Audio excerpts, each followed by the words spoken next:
Do you remember your first bet ever? Yeah, I do. Oh, was it a hit or miss? No, man. My first bet was my sophomore year, 2 years ago.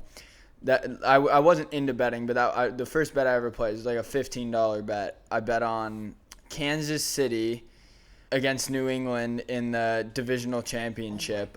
Yeah, when New England ended up going to the Super Bowl and winning that year, and I took Kansas City, who I thought was really good at the time, and they were, but they lost. But dude, that was the first bet. And what's funny is like normally when people start betting, like everyone's first bet like typically hits, dude, because like I don't know, it's like a beginner's luck type of thing, and like they always want to like hook you in. They want to reel you in like by giving you that first bet. I don't know, like just historically, like people like you talk about their first bet, like people normally I think like win their first bet because like if you lose your first bet, you probably don't. You're like people typically win their first bet. I was like on the other end of that spectrum. I missed big on the first bet, but it was only $15. But I also just I don't know. I'm like I believe in like sports betting just as like an industry in general, and like it's grown so much over the past. Like, bro. dude, think It's blown up. yeah, totally. I mean, like even when I started betting, like the bet I just talked about, they didn't have like half of these companies and like sports books that are out now, like DraftKings,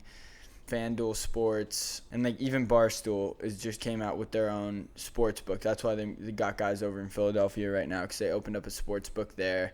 And like just the industry has literally grown so much because like it's also advancing with technology, and like kids are literally able to bet like right from their phone, and like I don't know, and on top of it, the people that are betting, the people that are gambling are like typically like addictive personalities. So like you got guys that don't plan on leaving this for like a long time, dude. I don't know. And especially like with the college age kids, dude, it's huge.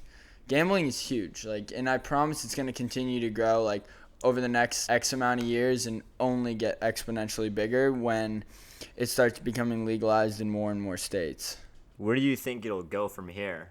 Where do you see the ceiling? Uh I have I don't know. Like to be Because honest, I don't bet, so I don't know much about it. I feel like the ceiling could be really high though. Such a simple idea. You see a team you think there's gonna win, you throw some money down, that's it. Very simple. It's But like, probably the evolution of gambling is just probably just going to get more and more mainstream and more accepted. That's probably because that's how it's been progressing. Before it was mainly frowned upon and it was illegal way back when, except for maybe like horse racing or poker. But as time progressed, people just realized, all right, let's just make it legal, and slowly but surely, I think it'll just be more and more accepted. One of my dad's acquaintances, let's say that he owns a tennis tournament, and he said like recently, like a year or two ago, that the amount of money they make, the largest percentage doesn't come from like the food or concessions. It doesn't come from advertising or TV. It doesn't come from selling tickets. It comes from gambling. It comes from sports yeah. bets. Yeah. that's wild. Yeah, you actually like I think hit it right on the head with where gambling's going and why it's going in the direction that it is, and it's literally just because of what you said. Like it's just becoming like more accepted and less like and that like negative stigma around it is like slowly getting like eaten away. So like yeah, like gambling used to be like this like really frowned upon thing, like you said, like the horses and like if like no one wanted their husbands going to the races or betting on football on or whatever it was, like, and it was illegal in all these states and like across the country. So like other things, gambling has had this like negative stigma. Now with like social media and just like technology in general, people are starting to see that it's not actually as bad as people think. Like you could literally just go, like you said, think, oh, I think this team's gonna win today. I'm gonna go put $20 on them, and it's gonna be a lot more fun, and I'm gonna be a lot more interested in watching the game. No harm, no foul. Like that's all it is. And like now it's so easy and so accessible, like that literally right from your phone, you could just click on an app, press a button, and now you have your credit card linked, and you're just spending money gambling, and it's so easy to do, and once the stigma like officially goes away, like I think it'll only just keep growing from there. I don't know, it's What's your favorite sport to bet on? Probably football, dude. Yeah. Football's like, I don't know. I like. Oh, man. Yeah, I don't know. It's tough. It's fun to bet on all of them, and all for like different reasons. I don't know. It is football for sure. Like I definitely like betting on football the most, and I think it's just because like football also is like much. Not that football's predictable, but it's much more predictable. Like, dude, like when I bet on basketball, like You don't know. you can't never figure know out what's anything. gonna. You just never know what's gonna happen. Like like even this year, like I'll never forget like first game of the playoffs. On the East, I took Milwaukee game 1 against like the Magic, and like dude, like the Magic are so bad, right? Giannis is golfing in Florida right now, just Walt Disney Resort.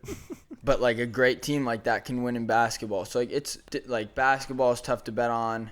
I think baseball is also tough to bet on because like you just never know what can happen with those Yeah. guys. But like football, like I just feel like it's much more. Like I said, not that it's predictable, but it is much more predictable in comparison to the other sports. Like for example, like yeah, you got a team like Baltimore going to play Cincinnati this week. Like Oh yeah, dude, That's a given. like you're just like way more like the chances of Cincinnati winning are much lower than like a bad team winning in another sport, like just because that's how football works. But what if they do win?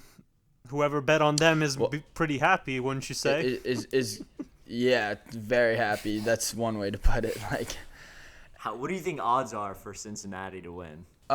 they're probably Rams, like yeah. plus 400 today. Like, and for people that don't know what that means, plus 400 would mean that for every $100 you bet, you would get $400 back. Yeah, I wanted Like to ask you a question. Just I pretty sure I think I know what it's like, but I just wanted to confirm it since you sound like you know a thing or two.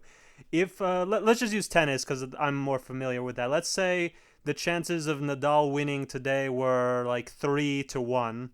Does that mean so? That means if I bet $3 on Nadal, I make $1. Yeah, it's exactly right. And if I bet on Djokovic, if I bet $1, I make $3. Exactly. Okay, If perfect. that's if that's what the odds were for Djokovic. So yeah, today it was Nadal was like minus 145. Don't quote me on it, but he was like minus 145 or something like around that number. And Djokovic was like plus 117. What so is- like so like yeah. So Nadal's minus 145, right? It's kind of like what you were saying, it just putting it differently in words is like you have to bet $145 to win 100. That's where the minus comes in. Like minus 145, you have to bet 145 to win 100. On the other side with Djokovic, he was like I said plus 118. So for every $100 you bet, you win 118. Is that making sense? Yeah, totally. Yeah, it makes sense. Makes sense. So like plus in gambling, plus means you're like an underdog. So like the term like plus money is always good because if you ever say like a plus, like you know that it's gonna be like positive winnings. Where like if you see like minus, you know that it's a favorite. So it's the winnings like aren't as, Yeah, I feel that. if that makes sense. Yeah, it makes perfect sense. If you're the favorite, you have to bet more and you make less because it's more quote unquote safe. And if you're the underdog or the one who's less likely to win, you make more than what you bet if you win. Yeah, dude, you know what you're talking about. Come on, you're right. You know this stuff. You explained it better than I did.